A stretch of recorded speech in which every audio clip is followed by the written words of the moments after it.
Ako si Don Pedro, ang pinakamacho sa aming magkakapatid. Ako naman si Don Diego. Ako ang pangalawa sa aming magkakapatid at ang pinakatahimik. Ako naman si Don Juan, ang pinakabunso sa aming magkakapatid. Ako naman si Aring Fernando, ang hari ng Berbanya at ang ama ng tatlong prinsipe. Ako naman si Reyna Valeriana, ang reyna ng Berbanya at ang ina ng tatlong prinsipe. Ako si Prinsesa Juana, ang panganay na anak ni Haring Salermo. Ako si Prinsesa Yunara, ang pangalawa sa magkakapatid. At ako naman ang bunsong anak ni Haring Salermo, si Maria Blanca. At kami ang mga prinsesa sa Ibong Adarna. Isang gabi ay natulog ang hari. Habang ito'y tulog ay nanaginip ito na pinaslang daw ang kanyang bunsong anak.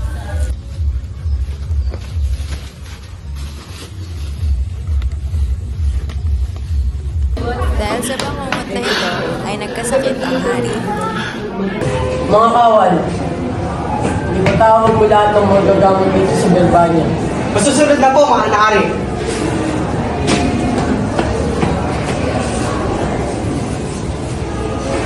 Pinapatawag niyo man po ako, mahal na hari. Opo. Mahal na hari, ang tayong makakapagpagaling lamang sa iyo ay ang awit ng Ibong Adarna. Ang Ibong Adarna na ito ay matatagpuan sa puno ng Piedras Blancas sa bundok ng Tabo.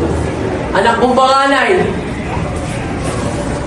simulan mo na ang paglalakbay at itidali mo sa akin ang ibon na iyon. Ito ay masusunod, mahal na ama. Takbuhan nito naglakbay hanggang sa narating nito ang bundok ng Tabor at natagpuan ang nasabing puno ng Piedras Blancas. Nakita niya ang ibong Adarna dito at narinig niyang umahawid ito. Dahil sa kanyang pagkamangha sa boses ng Ibong Adarna, nakatulog ang prinsipe at naiputan ito at naging bato.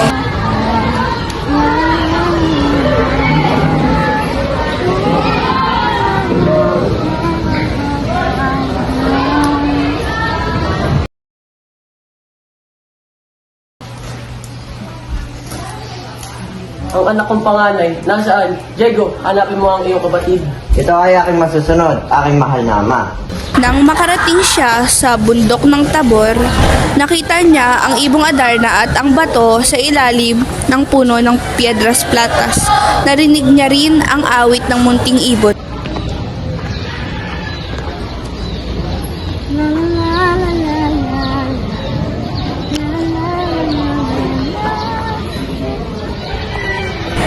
Nang biglang antukin rin ang pangalawang prinsipe at iniputan na rin ito ng ibon. Sa huli ay naging bato na rin ang prinsipe. Aking mahal na ama, maaari ko bang ako ang mulakbay? Nag-aalala rin po ako sa aking mga kapatid. Huwag na anak, baka madisgrasya ka pa. Ngunit natakot ang hari na baka maisipan ni Don Juan na magtanan. Kaya sa huli ay pumayag na rin ang hari sa hiling ng bunsong prinsipe. Walang akaw mo na ama, para sa iyo at kakabuti mo rin ito, para gumaling ka na sa sakit mo, para malaman ko na rin ang nangyari sa aking mga kapatid. O sige, papayagan kitang hanapin ang ibon na iyon. Basta, mag-iingat ka sa iyong paglalakbay. Siyempre naman, aking mahal na ama. Pagkatapos ng mahabang paglalakbay ay narating ni Don Juan ang kapatagang bahagi ng bundok Tabor at may nakasalubong siya na matandang leproso. Ako ngayon ang hihingi ng unting tulong sa iyo. Sige po, ito po kayo niyong tinapit. Iho, lagi mo itong tatandaan. Huwag kang masisilaw sa sinang ng Piedras Platas. At lagi kang tumingin sa ibaba upang makita isang dampa. At dahil sa kanyang pagkamangha ay muntikan na nito makalimutan ang tagubilin ng matandang leproso. Nagbalik ang focus niya at nakita ang nasabing dampa.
Don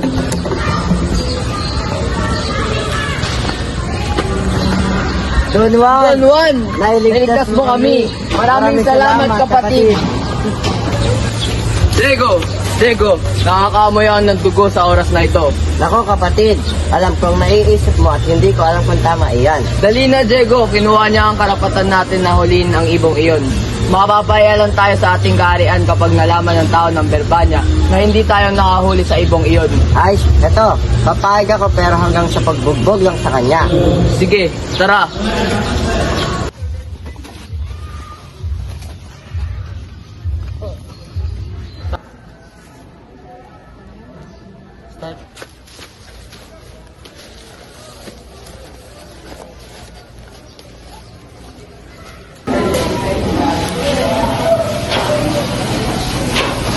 Ama, ito na ang ibong Adarna.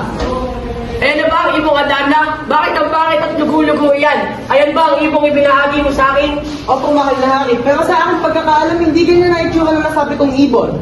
Ilayo niyo sa akin ang ibon na iyan. Baka mas lalo lumala pa ang aking sakit.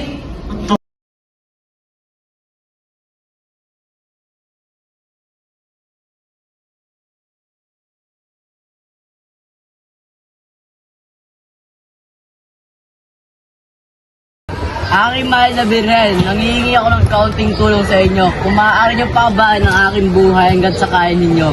Pagalingin niyo na rin ang aking ama na naghihirap sa kanyang karamdaman.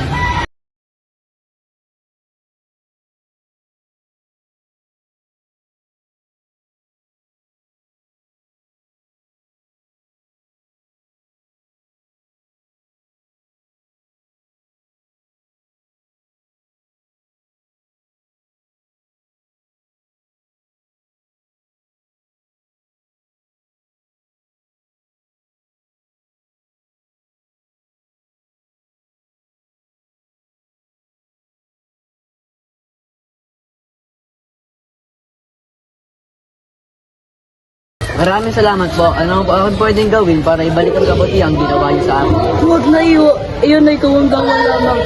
At di ko na kailangan makapalit. Bumalik ka na lang sa iyong pinanggalingan at damutin ang iyong ama. Sige po, salamat po ng marami.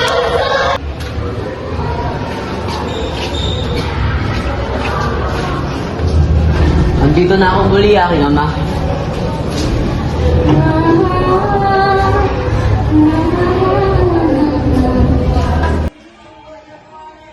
Salamat sa iyo, anak, at napagaling mo ako.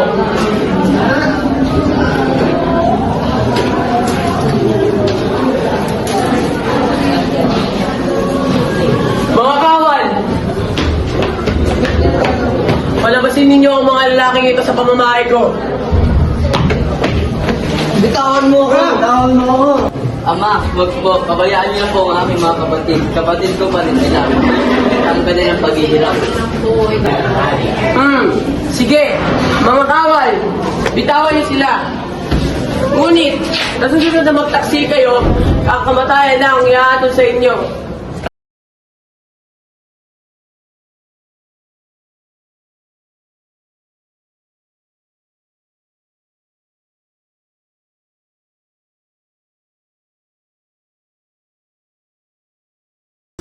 Napakaganda talaga ng ibong ito.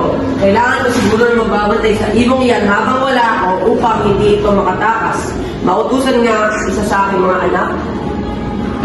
Pedro, maaari mo mabantayan ng mahiwagang ibong iyan? Ayoko, ama. Marami na akong dapat asikasuhin na mas importante pa sa ibon na yan.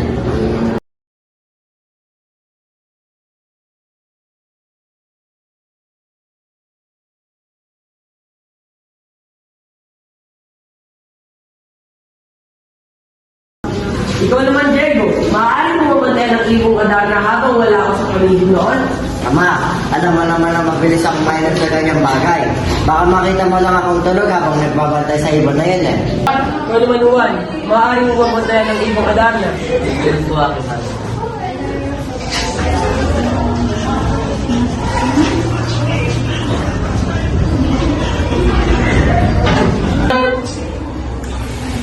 Ha? Naku, nasa lang ibong iyon. Bakit ako bukas ang tulungan nito? Lagot ako nito kay ama. Hindi naman siguro malaman pag wala ako dito.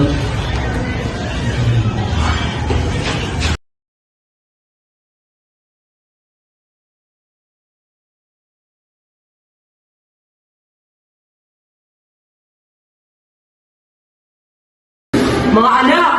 Asaan ang ibong Adarna? Buti ko nakita si Juan kasama ang ibon. Baka alam niya ang nangyari. Tama, siya lang ang maaaring mapagkawala sa ibong iyon dahil siya lang ang kasama nun. Damo, kayong dalawa, hanapin niyo ang inyong kapatid. Ngayon na! Handa namang umalis ang magkapatid para hanapin si Don Juan. Dito ka pala. Dito ka na ba naninirahan? Maaari ba kami tumuloy dito? Sabihin mo muna. Dahil sa ginawa niyo sa akin ay hindi ko kayo agad-agad sa mapagkatiwalaan. Dali na, Juan. Nangako na kami sa hari na hindi na namin uulitin yan, di ba? Payag naman si Don Juan sa kanilang hiling at lahat sila ay maligayang nanirahan sa kabundukan ng Armenia. Sige na nga. Dito kayo manira sa lugar na ito. Malipas ang matagal na panahon ay napagpasyahan ng magkapatid na libutin ang iba pang bahagi ng Armenia na hindi pa nila nadarating. Juan, ipasyal mo naman kami sa lugar na ito. Oo nga, ang ganda-ganda pa naman pala dito. Sige, tara. Habang sila ay naglibot-libot ay may nakita sila ang isang balon.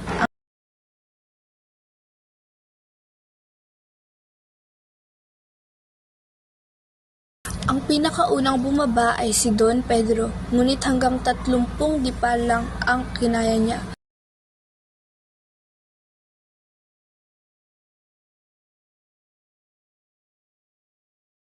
Habang bumababa si Don Juan ay nainip naman ang dalawang magkapatid. Wow, ito pa lang nasa ilalim ng malalim na balon. Ang ganda naman dito. Magandang araw, prinsesa. Ako si Don Juan, ang prinsipe ng Berbania, anak ni Haring Fernando. Pasensya na sa biglaan kong pagdalaw. Walang problema. Ako naman si Doña Juana, ang prinsesa dito sa Armenia. Nagbabala si Doña Juana sa Prinsipe, prinsipe. mag-iingat sa lugar na ito. Bakit naman? Mukhang mapayabat tahimik naman dito.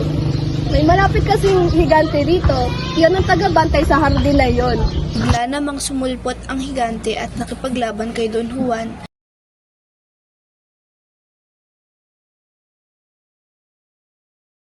Hala, delikado pala sa lugar na ito.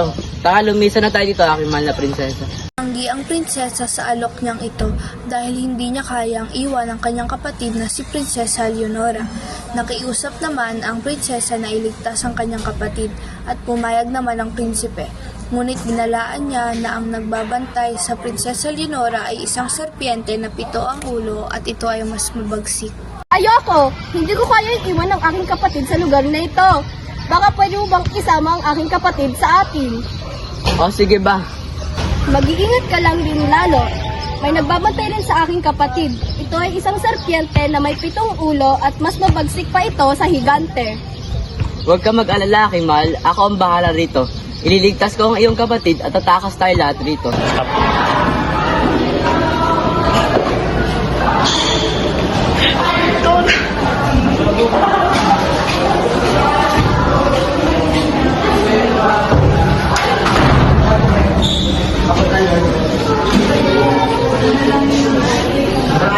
Wow, napakaganda pala ng kapatid ni Doña Juan. Dahil sa pag-aalala ng prinsesa ay minandali niyang pinaalis si Don Juan. Ako, umalis ka dito at delikado sa palasyo dito. Biglang dumating ang serpiente at hinarap ito ni Don Juan. Juan!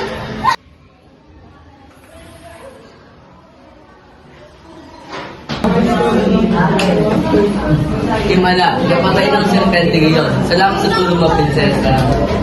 Leonara! Doña Leonara ang aming pangalan. Ako ang kapatid ni Prinsesa Juana. Salamat muli sa tulong mo. Tara na't umalis tayo sa lugar na ito. Nagigit tayo ang iyong kapatid. Nang lumabas ang dalawang prinsesa sa balon. Sino naman tong magandang prinsesa na to? Saan ka na sumama? Kaya kitang gawin reyna ng Berbania.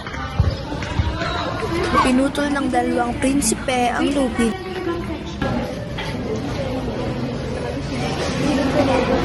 Ito na ba ang babaeng minamahal mo, Pedro? Napakaganda ka. Sa ligong ito, ikakasal na kayo sa loob ng palasyong ito. Ay, mahal na hari, hindi naman po sa pagmamasama, pero hindi mo po ako maaaring kasal. Maaari na po ako ikasal pagkatapos ng pinuha. Aking alagang lobo.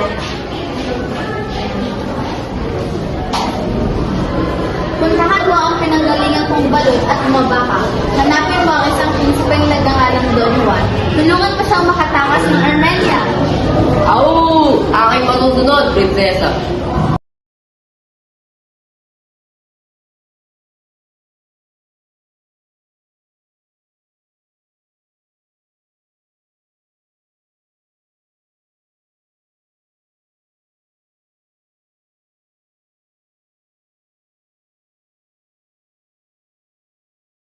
Salamat sa tulong mo, munting lobo. Walang anuman, Prinsipe. Tinutupad ko lang ang utos ng aking amo.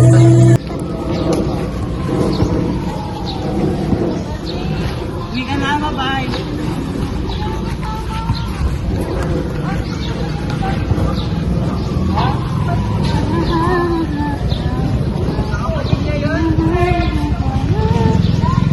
Ha?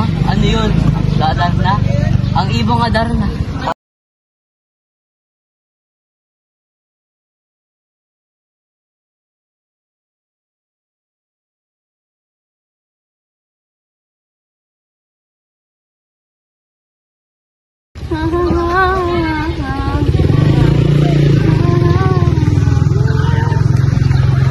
Sa isang malayo, kahiraan na Reina de los Cristales ay may prinsesa na nagngangalang na si Maria Blanca na naninirahan dito.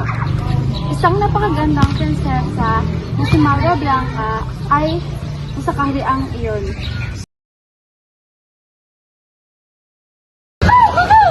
Prinsipe, Barbanya, halika't sumakay ka na. Ha? Bakit? Saan naman ako dadalhin? Mamaya ka na magtanong. Bilisan mo, sumakay ka na.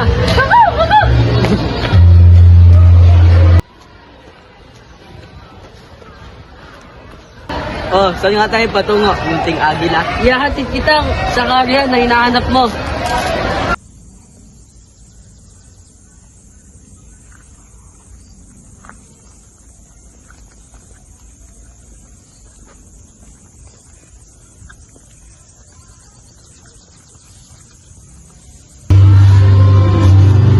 Nasaan ang aking mga kasuotan? Bakit nawawala? Sino kumuha ng mga damit ko?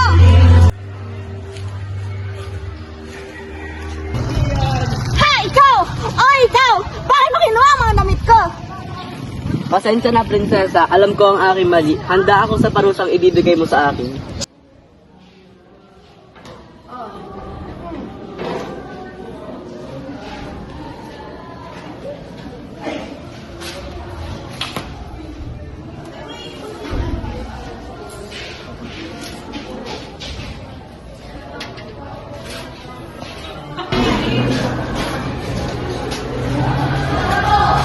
Sino ka naman niyo at magkandi dito? Ako po si Don Juan, Prinsipe ng Barbanya. Gusto ko lang po kilalanin lalo ang anak ninyo, Malari. Sige, pasok. Hindi na po, Malari.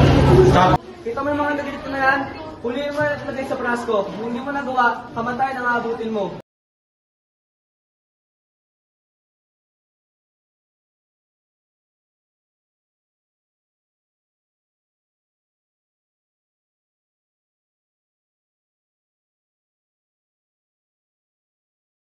Juan, kaya tumakas na tayo dito. Kunin mo ang kabayo sa ilog dito. Walang nagawa si Haring Salermo kundi ang manangis sapagkat hindi na nabawi ang anak. Aking mahal, maaari ba kitang iwan sa layon? Kakausapin ko lang ang aking ama tungkol sa prinsesa ng Reina de los Cristales.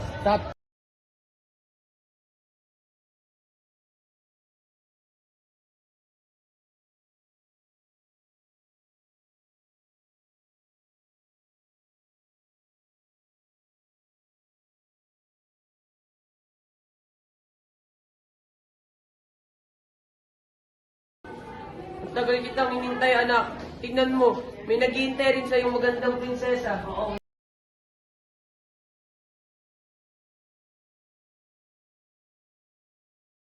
Sa tahanan, mahal na hari. Ang 7 taon na pag-aantay ko na yun ay para sa prinsipinian.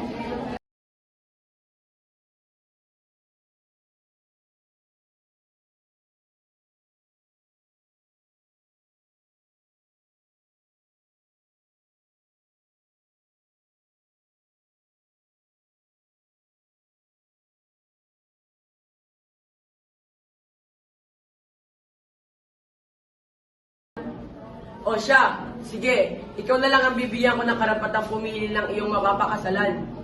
Pedro, humanda ka na sa iyong kamatayan. Hindi ka talaga natatakot sa aking mga payo. Mahal na hari, baka maaari kong pagkatapos na lang ng kasanabigyan ng pag-usang inyong pangalan na anak. O siya, sige, nakaligtas ka na naman sa akin, Pedro. Aking nahiwagang sisi, bigyan mo ko ngayon ng isang karasan dito. At iisa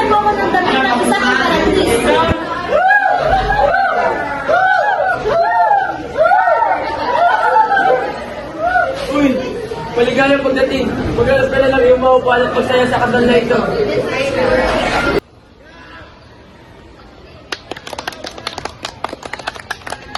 Simulan na ang kasal. Mamahalin mo ba panghabang buhay? Prinsesa Leonora? Ikaw naman, mamahalin mo ba panghabang buhay si Don Juan? Itigil ang kasal! Ibigay mo na lang ako na kay Don Pedro sapagkat ang pino na Jesus Christ naman ay ang pinamumunuan ni Don Juan. Ang hari ng Barbanya, Haring Pedro.